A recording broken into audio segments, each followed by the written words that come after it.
Hello.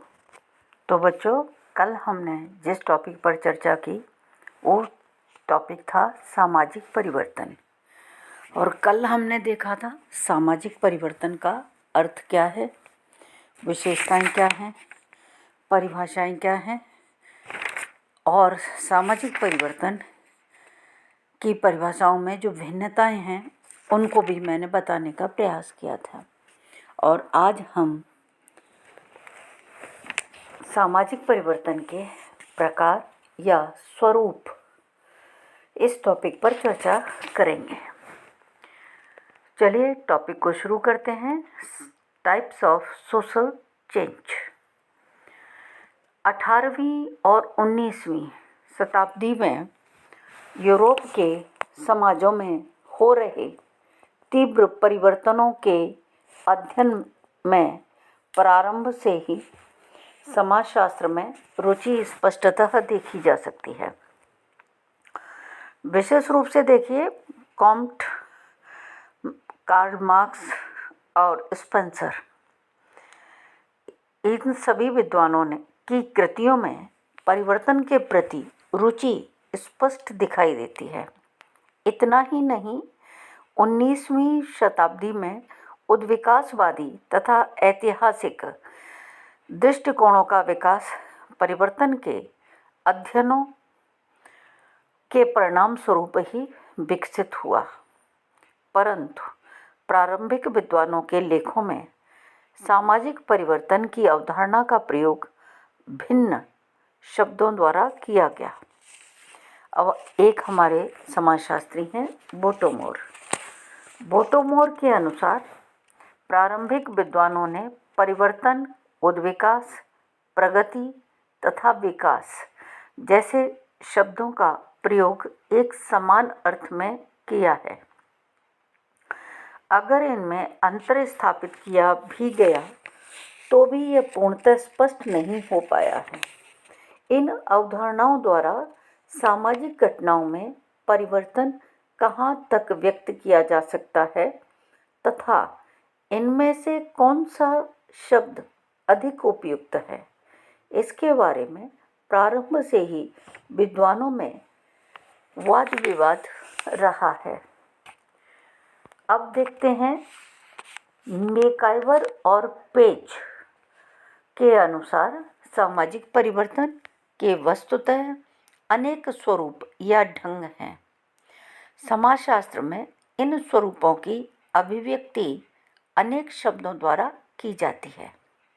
अतः हमें उन शब्दों में भेद को स्पष्ट से रूप से समझ लेना चाहिए जो परिवर्तन के विभिन्न स्वरूपों अथवा परिवर्तन के गुणों को व्यक्त करते हैं। स्वयं परिवर्तन शब्द पूर्णतः एक तटस्थ शब्द है, एक न्यूट्रल वर्ड है जो किसी वस्तु के समयावधि में अंतर को सूचित करता है। आपको समझ आ रहा है ना? किसी वस्तु की समयावधि में अंतर को सूचित करता है, यानी पहले कुछ था अब कुछ है, पहले क्या था अब क्या है, इस चीज को सूचित करता है। जब हम सामाजिक परिवर्तन शब्द का प्रयोग करते हैं तो हम किसी नियम, सिद्धांत, दिशा या निरंतरता को नहीं सुझाते। समझ आया?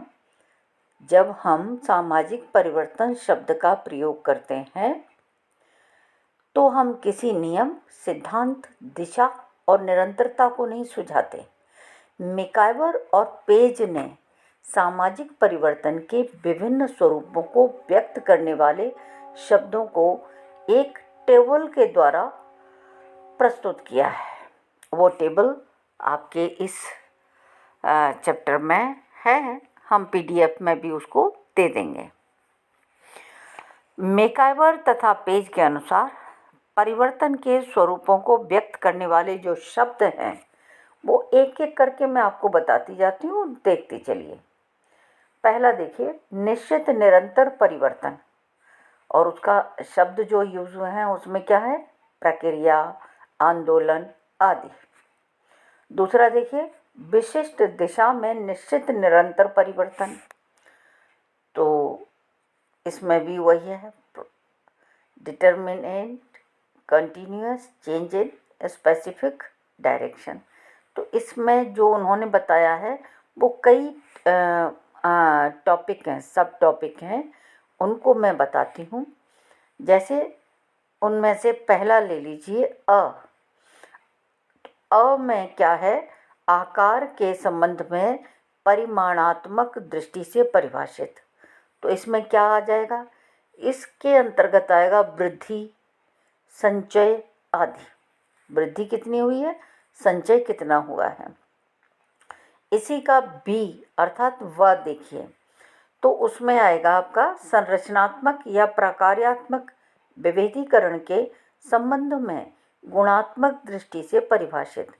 इसके अंतर्गत क्या क्या आ रहा है वो देखिए, जो शब्द आ रहे हैं उनमें है उद्विकास, विकास, अवनति और पश्चादगमन। ये 4 शब्द मैंने आपको बताए हैं, इवोल्यूशन, डेवलपमेंट, रिग्रेशन और रेस्ट्रोग्रेशन। ठीक है, रेस्टोग्रेशन। तो ये मैंने आपको बताया। अब इसका देखते हैं तो सब में है मूल्य के मानक की अनुरूपता के अनुसार गुणात्मक दृष्टि से परिभाषित। इसके अंतर्गत क्या क्या आएगा, इसके अंतर्गत आएगा प्रगति, पतन, अपक्षय, अपकर्ष और अपह्रास। इसको इंग्लिश में देखते हैं, प्रोग्रेस, डिक्लाइन, डिके, डिकेडेंस और डीजेनरेशन। ठीक, ये मैंने आपको एक एक करके बता दिया। अब इसी का डी अर्थात द देखते हैं। उसमें क्या है, एक सामान्य प्रक्रिया के भीतर किसी अन्य वस्तु या व्यवस्था से संगति के संदर्भ की दृष्टि से परिभाषित। इसके अंतर्गत क्या क्या हैं, कई शब्द हैं जो बहुत ही महत्वपूर्ण हैं।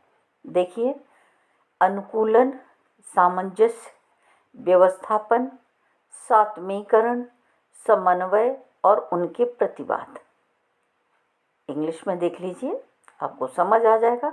Adaptation, adjustment, accommodation, assimilation, harmony and their contradiction.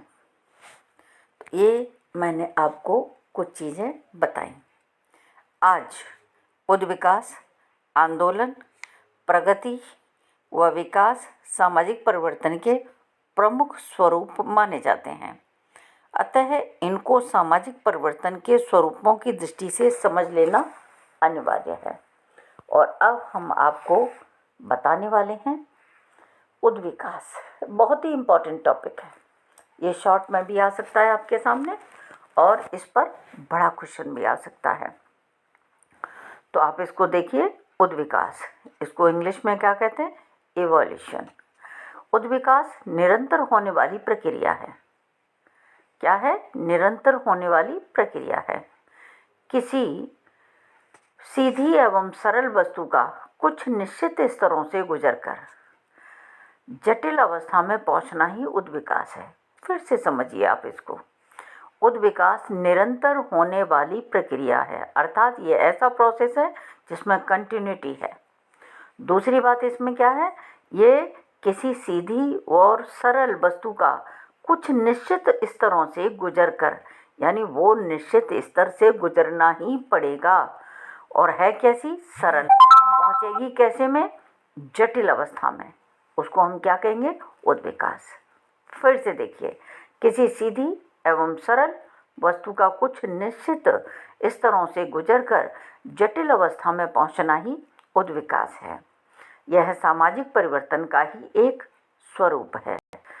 उद्विकास के सिद्धांत के प्रतिपादक कौन है, चार्ल्स डार्विन। ये बहुत ही महत्वपूर्ण और फेमस नाम है चार्ल्स डार्विन का। इनको उद्विकासवादी कहा जाता है। इन्होंने शरीर में होने वाले जैविक परिवर्तनों के लिए इस प्रक्रिया को लागू किया। समझ आ रहा है ना, जैविक परिवर्तनों के लिए। इस प्रक्रिया को लागू किया। मानवशास्त्र और समाजशास्त्र में इसे हार्वर्ड, स्पेंसर, मॉर्गन और टाइलर जैसे विद्वानों ने समाज के संदर्भ में इस सिद्धांत को लागू किया। तो देखिए कहाँ से चला, चार्ल्स डार्विन से चला। और समाजशास्त्र में और मानवशास्त्र में यूज किसने किया? हार्वर्ड, स्पेंसर ने किया, मॉर्गन ने किया, टाइलर ने किया। ठीक है, आगे बढ़ते हैं। उद्विकास अंग्रेजी भाषा के एवोल्यूशन शब्द का हिंदी रूपांतर है, जिसे लैटिन भाषा के इवोल्वेयर से लिया गया था, जिसका अर्थ है विकास अथवा किसी वस्तु का आंतरिक विकास।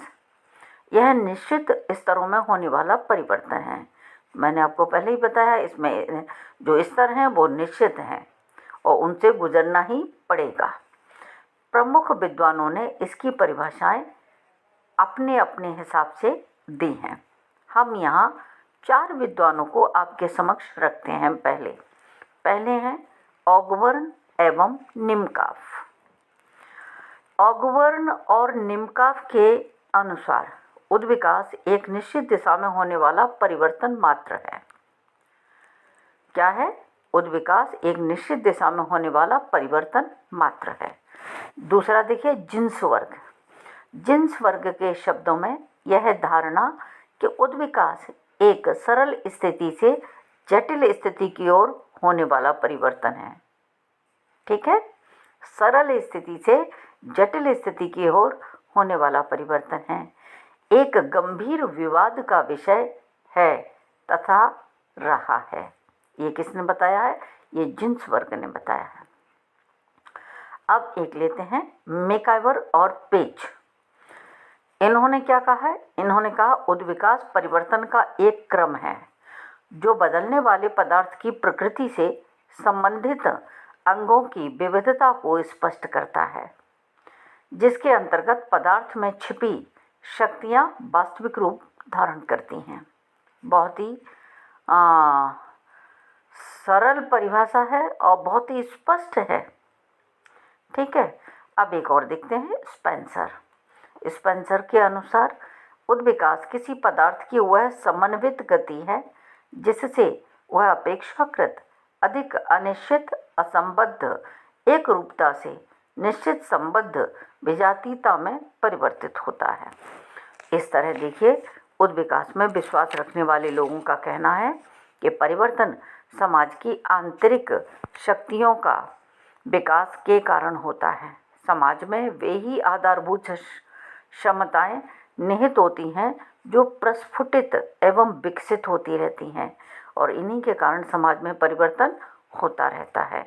इसीलिए मैकआइवर और पेज कहते हैं कि परिवर्तन स्वयं पदार्थ में निहित शक्तियों की कार्यशीलता के कारण होता है।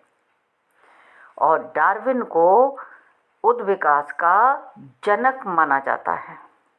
डार्विन ने यह अनुभव किया कि कम भिन्नता वाले जीवों से अनेक प्रकार से भिन्नता रखने वाले जीवों का विकास हुआ है। इस प्रकार विभिन्नीकरण की प्रक्रिया प्राणिशास्त्रीय उद्विकास की जड़ है। डार्विन के अनुसार उद्विकास की प्रक्रिया के समय जीव को कई स्तरों से गुजरना पड़ता है। अपने विकास के प्रारंभिक चरण में जीव सरल होता है और उसके स्वरूप को भी निश्चित रूप से नहीं देखा जा सकता है, लेकिन जैसे जैसे विकास की प्रक्रिया आगे बढ़ती है जीवन जटिल होता जाता है और जीवन में भिन्नता स्पष्ट होती चली जाती है। इसीलिए उसका स्वरूप स्पष्ट होता है, उभर के आता है, जिसे आप सरलतापूर्वक पहचान सकते हैं। जैसे देखिए, बीज में वास्तव में पूरा वृक्ष सूक्ष्म रूप में विद्यमान होता है, किंतु बीज में भिन्नता नहीं दिखी है। बीज तो सिंपल सा दिखाई देता है, लेकिन जैसे जैसे बीज वृक्ष के रूप में विकसित होता जाएगा तो उसका स्वरूप अनिश्चित होता है। धीरे धीरे बीज वृक्ष के रूप में विकसित होगा। यह विकास उसकी आंतरिक वृद्धि के कारण होता है। धीरे धीरे बीज में उसके विभिन्न अंग प्रस्फुटित होने लगेंगे, जैसे तना है, शाखाएं हैं, पत्तियां हैं, और स्पष्ट होकर के आप पहचान जाएंगे कि ये बीज और ये पौधा कौन सा है, इसका नाम क्या है, आप पहचान जाएंगे। यही उसका स्वरूप है। तो मैंने आज आपको बताया उद्विकास के बारे में, और कल नेक्स्ट में और आगे बढ़ेंगे और जो सामाजिक परिवर्तन के नेक्स्ट स्वरूप हैं उन पर चर्चा करेंगे। तो कल हम चर्चा करेंगे क्रांति पर, उसके बाद करेंगे प्रगति पर। ठीक है। इसमें अगर कोई बात आपको नहीं समझ आई है तो आप मुझे फ़ोन करके पूछ सकते हैं। आप मेरे ईमेल आईडी पर अपनी प्रॉब्लम छोड़ सकते हैं और आप मुझे व्हाट्सएप पर भी अपनी प्रॉब्लम शेयर कर सकते हैं, और मेरी कोशिश होगी कि मैं टाइम से आपका सॉल्यूशन कर सकूं। Thank you very much.